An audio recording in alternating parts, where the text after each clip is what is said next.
Hi, my name is Alicia Cornell, and this is my creative critical reflections of the film Malfeasance. Before I get started, I'd like to give a synopsis of the film. Malfeasance is centered around a world-renowned detective who's put on the case of a most recent murder.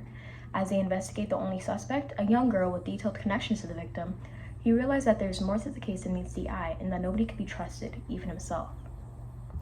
The detective will do anything in his power to save his reputation.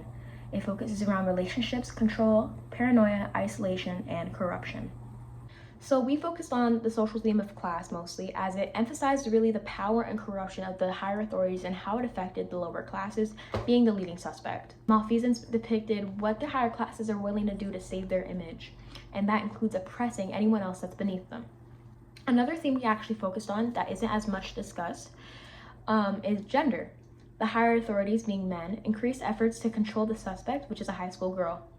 This film would directly address the issues of misogyny and representation of majority men and very few women. We begin the film with a medium shot of Detective Hollindale looking at his desk. He appears to be analyzing the files that he has, looking for any sort of clue that he may have missed before. At one point, Detective Hollindale gets up from his desk, frustrated, and decides to go out of the scene. It flashes to a picture of what he's actually looking at, including pictures of the victim, as well as little notes he's left to himself on his desk.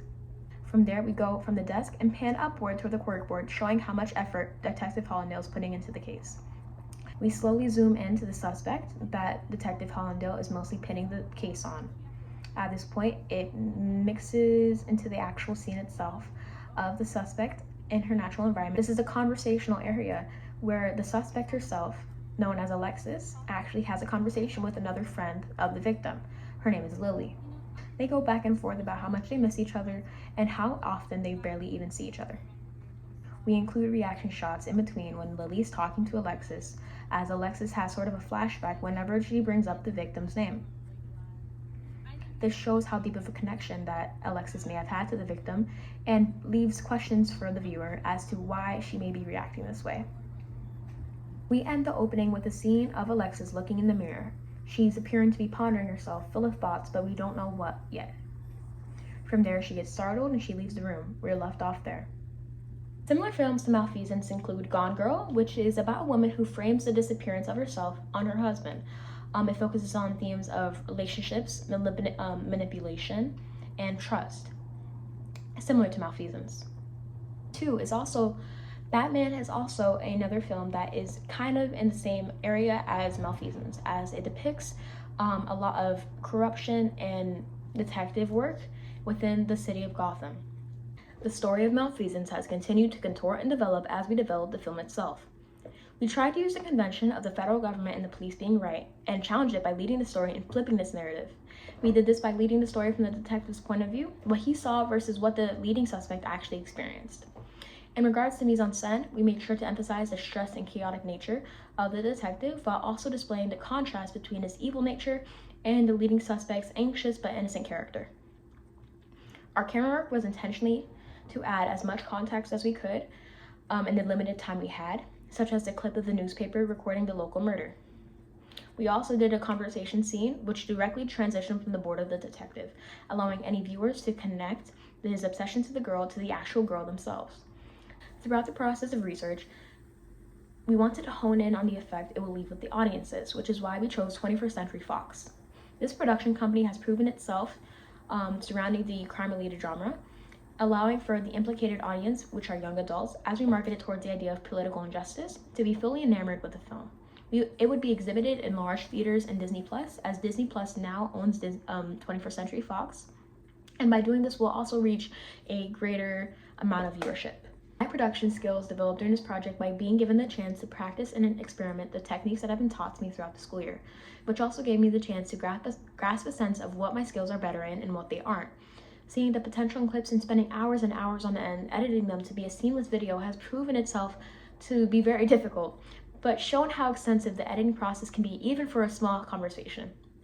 This project has also made me a better filmmaker because it allowed me to push myself and open my perspective on the collaboration to achieve the best possible film, which can be used in both professional settings and everyday life. Overall, I believe that this project really helped me develop my production style. It was giving me the chance to actually experiment with different shots and settings, and not to only push my potential, but the actors as well, who are likely to pursue the acting field. During this project, I was able to advance my capabilities and learn more about During this project, I was also able to advance my capabilities and learn more about the program CapCut, which is a free editing program, but is still effective as any other. Here I learned how to add effects, transition, increase or decrease volume, add sound bites, and so much more that I began to positively progress with throughout the year. The equipment I used were simple things such as a regular iPhone, CapCut, and such. By using this accessible software, I was able to cut scenes as if the actors were actually talking to each other even when they were being filmed at different times. This is only possible to do in software such as CapCut, which has made the editing process much easier for certain scenes. There would also be times when the lighting would change as the sun set, but I was able to make that unnoticeable from the filter settings to have all the clips match. There's also the occurrence with sound, as there would be the background noises of people, cars, and birds that would affect the tension of the clips. I was able to counteract this by using technology to minimize any noise other than the actors' voices, which allowed them to be heard well. These processes have made a large difference in how the film opening actually turned out, and it would not have been as seamless otherwise. I actually encountered plenty of problems that we had to push through.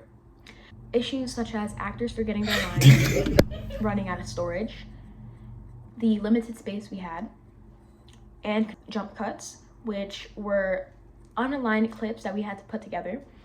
We also had less footage than we actually thought, which limited us in the amount of what we could do and the time space we had, which led the film to be very shortened. In regards to camera work, it was fairly easy to set up our shots. Since we used an iPhone, we were able to fully efficiently move around our camera and to accomplish the angles that we needed to create. Push out your desk and walk out the door. Same thing, because we want to get like the good angle, but I can't see from that corner. Although we did have to adjust a few pieces of furniture, our main issue with the beginning shot was the setting up the desk and the backboard. We had to efficiently print every single photo of the suspect victim, as well as traditional things that you'd see in a crime corkboard. We also had to find red tape and other things that would fit into the mise-en-scène of the beginning scene. During our cafe scene, Here are some photos that inspired us. That they were actually sitting at a cafe. We did this by having a casual tone in our conversation, as well as having someone bring out the coffee and other elements such as her leading into the bathroom.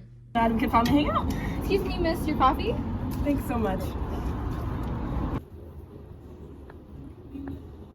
Here's a clip of actual scenes that we had where we had people interrupt or cars that came by and had to stop. How you been?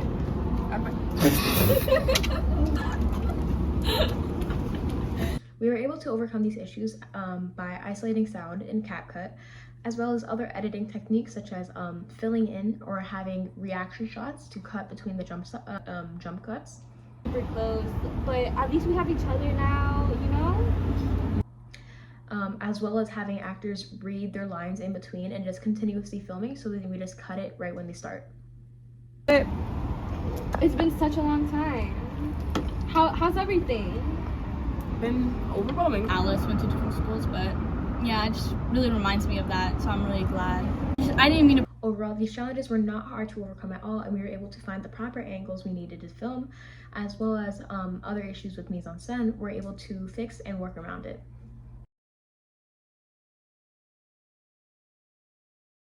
We also made the strong editing choice to have the title of our film transition in as the main character walks out the bathroom.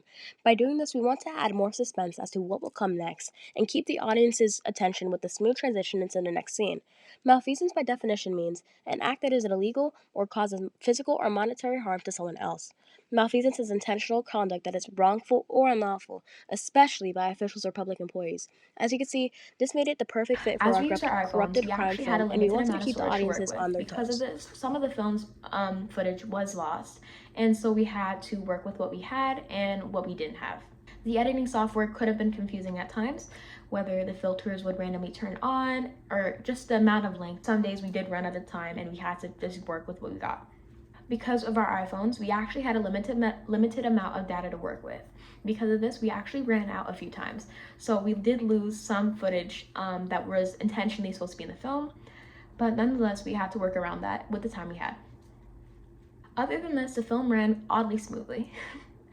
Plenty of communication was had, and because of this, the film turned out to be great. The story of malfeasance is not new, but it is underrepresented in the media. Issues regarding abuse of power is a new concept and is recently discussed more and more.